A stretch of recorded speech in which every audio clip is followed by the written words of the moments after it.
And so my final question, and it's really probably one of the most important questions because change, affects your most important asset, and that's your people.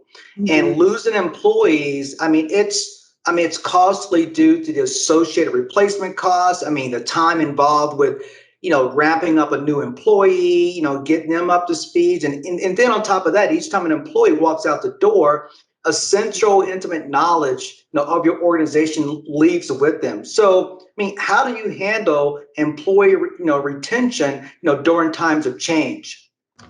Yeah. So earlier I mentioned we have a very efficient and effective staff who are good at what they do. And when we do lose people, what remains constant is the resourcefulness of and competency of the people that we have on board.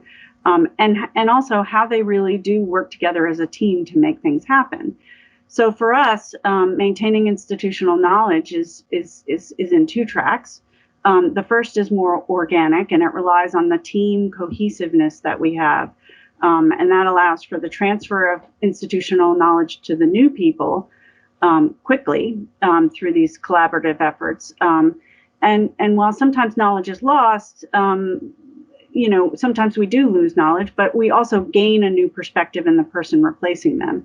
And the team environment allows for the institutional knowledge to evolve as people leave and new people enter.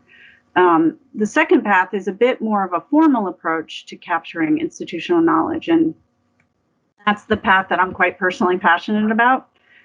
It's one of the reasons I applied to be a federal data fellow.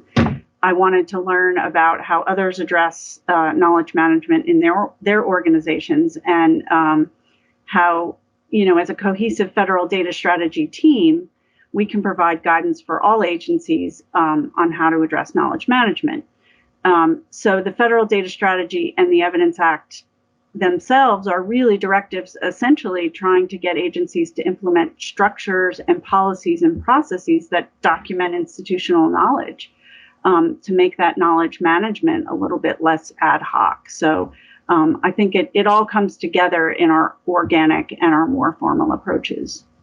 Wow, that's fantastic. And this has been a very informative interview. Do you have any parting thoughts? Sure. One thing I wanted to add is not to be fooled by everyone's well-touted success stories. And don't be fooled by the synopsis of what happens. That's only one side of the coin. While it's really important to learn from what others have done, chances are there were a lot of ups and downs in that process. And that leads me to something that I heard at a conference that always stuck with me. Someone got up in the audience after a panel and said, "There's a lot of boring, tedious, thankless work that needs to go into the successes that the panel is touting," and the panel simply nodded in agreement.